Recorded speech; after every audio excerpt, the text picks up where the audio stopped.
घरे तो मोर सारे 2-3 दिन धरिक देखा हुए कहले चले कहीं जब से रात 12टा बेले मीटिंग सारी आसुनी अलरेडी शोई पड़ी थी सका मुझे जल्दी जीवार थी मुझे डेरी उठे धर 8टा खंड बेलू उठला बेलू सी कम सारी कि कम आउ ठाकुर पूजा कि घंटे 2 घंटार कम थी ताकू सारिके सी पड़े मोर घर कौन जिनस डिस्कसन करने मोर समय मो पाखे न था समय मोपाई तो मु अति जदि केते मु दरकार पड़े मुझे फोन रे कथा हुए जे फोन थरक रे उठो नथिबे ना फोन तो जम्मा भी उठाती नहीं तांग संगे जो माने थांती ड्राइवर थांती आ जे सहकर्मी थांती तांको फोन करी जदि मोर अर्जेंट हैला मु ताल तांग संगे कथा होवे कि कोन कामटा करियार थिले सेई थ्रू रे कर्मजीवी आपण भी काम करंती तो आपण भी बाहर रहउथिबे तो केमती घर पुनी केमती मैनेज हुए घर मैनेज से तो मूलरू ही मैनेज करी आसी से बहुत समय दे पारंती इवन कोबे पुओ को क्लास रे पाठ पढ़ जदि पचारिबे जेतले 4 6 रु 7 देइतबो 7 रु 8 देइतबो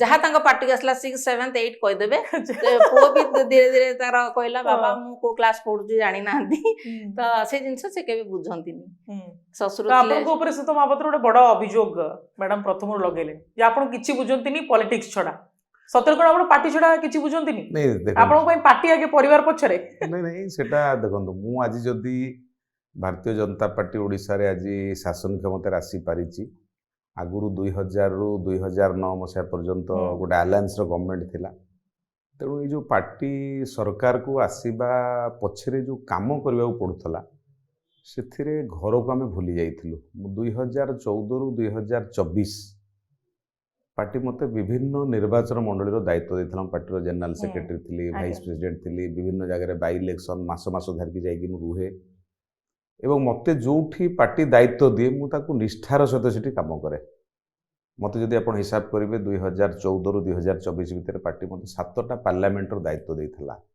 बरहमपुर देथिला आस्का देथिला भद्रक देथिला जाजपुर एठी आपनकर केउंझर बालेश्वर आउ केन्द्रापड़ा सॉरी ढेंकानाल एवं मयूरभंज तो ये सब जगह गत 10 वर्ष ये सब जगह मु काम करछि अनेक गुड़े बाई इलेक्शन ने मध्य सुजोग देछि पार्टी काम करे तो समय टोटाली घर पई हुए आम आखि आगे गोटे लक्ष्य जे आमे ओडिसा रे किभଳି भाबरे बिजु जनता दल को परास्त करिवो भारतीय जनता पार्टी सरकार आनी सेबे सरकार आसिला पर पुनी आउरी काम बढ़िए जाबो निश्चित भाबरे सरकार आसीगला पर पुनी सरकार केमती परफॉर्म करिवो सरकार काम केमती तले लोकों पाखे पहुँचो पार्टी कार्यकर्ता केमती आड्रेस करवा तांको संगे केमती कथा हवा तेणु एथिपाई आमको बहुत समय देवा पड़ता मु धन्यवाद बहुत खुशी जे मते केबे मो घर कथा बुझा पड़ेनि सबू कथा सी तार बुझी दिए तेणु सी बुझीदेवा कारण प्रकृत में मो पुओ जो 10वीं श्रेणी पढ़िला से पर्यंत मुझे जान नी जब 10वीं श्रेणी से पढ़िला मत गोटे दिन रात्रि से कहला जे तार क्लास 10 तार वर्ष है परीक्षा दब आपर से पुणी हायर स्टडीज केते क्लास पढ़ुची मु तो बस रहे नहीं मु 24 घंटा हमर काम हला जे आमे पूरा पार्टी काम पे पूरा पूरी निजको समर्पित कर दे थाउ पार्टी जेतोले जुठिकार काम दे हम सेठी जाई के लागू तेणु घर सांगे हमर संपर्क किसी न थाए तार गोटे से स्कूटी थाए से स्कूटी धरकी से तार बुलिबो छुआ गोटे स्कूल ले छाड़िबो सब दायित्व मैडम एवरीथिंग सब कथा से तार करे मु बोधे 10वीं श्रेणी पुओ पास कर सारा तापर मोर ट्यूनिंग है जो +2 पढ़िला सरांगरे से तार पढ़िला तापरे जाइकरी लंडन ने पढ़िला ये सब समय मु धीरे धीरे जानिली जे सी को क्लास रे पढ़ुची सी भी पुणी बहुत कम समय में कथा ता सागर भी समय दे पारे तेणु सब समय मोर मु पार्टी पे देइची लोकों पई देइची समय हुए नहीं जेहेतु सी घर को संभाली दिए मुझे जो कथा कहती जे गोटे घर को जड़े महिला ही घर को आगू बढ़े थाए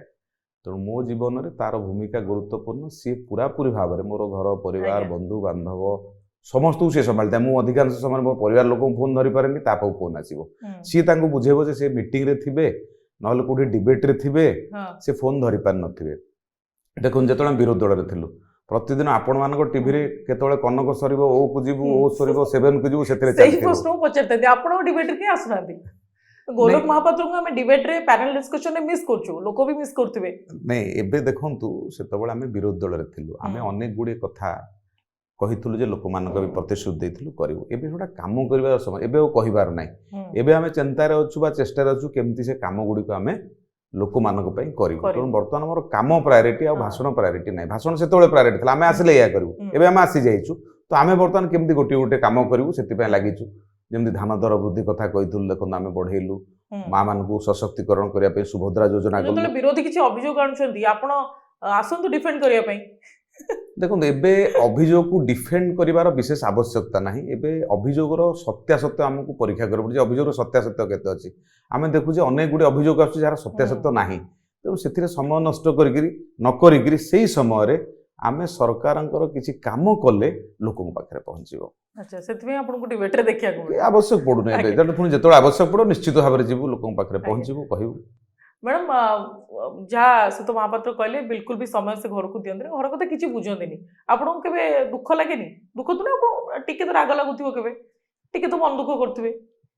ଦେଖନ୍ତୁ ଆଡଜଷ୍ଟ ହେଇଗଲାଣି। ମୁଁ ପ୍ରଥମରୁ ଯେତେବେଳେ ସେ ଜଏଣ୍ଟ ଫ୍ୟାମିଲିରେ ଥିଲୁ, ତେଣୁକରି ସିଏ କିଛି ନ ବୁଝିଲେ ବି ଶାଶୁ ଥିଲେ, ଶ୍ୱଶୁର ଥିଲେ ଯିଏ ଚାଲିଗଲେଣି, ଦେଢ଼ଶୁର ଯାହା ମାନେ ସବୁ ଅଛନ୍ତି, ସେମାନଙ୍କ ସାଙ୍ଗରେ ସମୟ ପଳେଇଯାଏ, ମୁଁ ଏତେ ଜଣା ପଡ଼େନି। କିନ୍ତୁ ଗୋଟେ ଇନସିଡେଣ୍ଟ ମୁଁ କହିବି, ଦିନେ ଭଦ୍ରକରୁ ଫେରୁଥିଲେ, ମୋତେ ବହୁତ ଜୋର ଜ୍ୱର ହେଇଛି। ମୁଁ ଫୋନ୍ କଲି ଯେ ମୋତେ ଜ୍ୱର ହେଇଛି, କେତେବେଳେ ଆସିବ? ମୁଁ ବି ଅଫିସରୁ ଆସି ଜଷ୍ଟ ପହଞ୍ଚେ, ମୋତେ ଲାଗିଲା ମୋତେ ବହୁତ ଜୋର ଜ୍ୱର ଆସୁଛି। ଘରେ ଉପରେ ତଳେ କେହି ଜଣେ ବି ଘରେ ନାହାନ୍ତି, ଉପର ତଳେ ଦିଟାକରେ କେହି ଜଣେ ନାହାନ୍ତି। ମୁଁ ତାଙ୍କୁ କହିଲି ଯେତେବେଳେ ଫୋନ୍ କରି, କହିଲେ ମୋର ପାର୍ଟି ଅଫିସରେ ଅର୍ଜେଣ୍ଟ ମିଟିଂ ଅଛି, ମୁଁ ଯିବି। ତ ମୁଁ ଭାବିଲି ମୁଁ କ'ଣ କରିବି, କହିଲେ ମୁଁ କାହାକୁ ପଠଉଛି। ତାପରେ ସେ ଦେବୀ ଭାଇ ବୋଲି ଜଣେ ଥିଲେ, ପୁତୁରା ହିସାବରେ ପାଖରେ ରହନ୍ତି, ତାଙ୍କୁ ସେଇଠୁ କହିଲେ। ସେତେବେଳେ ମୋତେ ଏତେ ଜୋର ଜ୍ୱର ଆସିଲାଣି, ଦେବୀ ମୋତେ ଫୋନ୍ କଲା ବେଳକୁ ମୋତେ ଲାଗୁନି ଯେ ମୁଁ ତଳେ ଯାଇକି ଗେଟ୍ଟା ଖୋଲିପାରିବି। ତ ଯାଇକି ଏତେ ଜୋର ଜ୍ୱର, ବହୁତ ଜୋର ଜ୍ୱର ଆସିଲା। ମେଡିସିନ ବି ଘରେ ଅଛି, ମୁଁ ଚଷମା ଲଗାଇ ମେଡିସିନ ଦେଖିବାକୁ ବି ମୋତେ ଆଉ ଲାଗୁନି। ବହୁତ କଷ୍ଟରେ ଯାଇ ତଳ ଗେଟ୍ ଖୋଲି ଆସି ପୁଣି ଶୋଇଲି। ତାପରେ ସେ ଦେବୀ ଆସିଲେ, ସେଠୁ ସାଙ୍ଗେ ସାଙ୍ଗେ ସେଠୁ କୋଉଠି ପଚାରିଲେ କୋଉଠି ମେଡିସିନ, ମୁଁ କହିଲି ହାତ ଥରେ ଦେଖେଇ ଦେଲି। ସେ ମେଡିସିନ ସେଠୁ ଆଣିଲେ ସେଠି। ତାପରେ କହିଲେ କ'ଣ ମାଉସୀ ଖାଇଛନ୍ତି? ମୁଁ କହିଲି ମୁଁ କିଛି ଖାଇନି, ଜଷ୍ଟ ଅଫିସରୁ ଆସି ପହଞ୍ଚି। ସାଙ୍ଗେ ସାଙ୍ଗେ ସେଠୁ ଫ୍ରିଜ୍ ଖୋଲିକି ପାଉଁରୁଟି କରିକିରି ଭାଜିକି ଦେଲେ, ମେଡିସିନ ଦେଲେ, ଖାଇଲି, ମୋ ଜ୍ୱର କମିଲା। ରାତି 11ଟା କି 10ଟା ବେଳକୁ ଆସିଛନ୍ତି, ମୁଁ ଆଉ ଜାଣିନି। ଏମିତି ଏଇଟା ଏମିତି ନୁହଁ, ଏମିତି ବହୁତ ଥର ହେଇଛି। ହଁ, ବହୁତ। ଆଉ ଥରେ ଏମିତି ବହୁତ ଜୋର ବାନ୍ତି ହେଇକିରି ଏମିତି ପଡ଼ିଛି, ତାଙ୍କର ଲାଇଭ୍ ଥିଲା କୋଉ ଟିଭିରେ। ସେ କହିଲେ ଯେ ମୁଁ ତ ଯିବି ଏଇଖିଣା, କ'ଣ ଘରେ ଥିଲେ ଜାଣିଛନ୍ତି ମୁଁ ବାନ୍ତି ପଡ଼ିଛି। କହିଲେ କେମିତି ଯିବି ମୁଁ? ତାପରେ ପୁଣି ଆଉ ଜଣଙ୍କୁ ଡକେଇଲେ, ସେ ଅର୍ଚ୍ଚନା ବୋଲି ଝିଅଟି, ସେ ଆସିଲା, ଔଷଧ ଦେଲା, ତା ହଜବେଣ୍ଡ ସାଙ୍ଗରେ ଆସିଲା, ଗୋଡ଼ ହାତ ଘଷା ଘଷି ଆଉଁସା କରି ସେଠୁ ଇଏ ଆସିଲା ବେଳକୁ ମୋର ଅଲରେଡ଼ି ବାନ୍ତି କମି ଯାଇଥିଲା। ତ ଏଭଳି ଏତେ ବର୍ଷ ହେଲାଣି ଯୋଉ ଏଇ ସବୁ ସିଚୁଏସନରେ ଯଦି ମୁଁ ରାଗିନି, ଆଉ ଆଗକୁ କ'ଣ ରାଗିବି?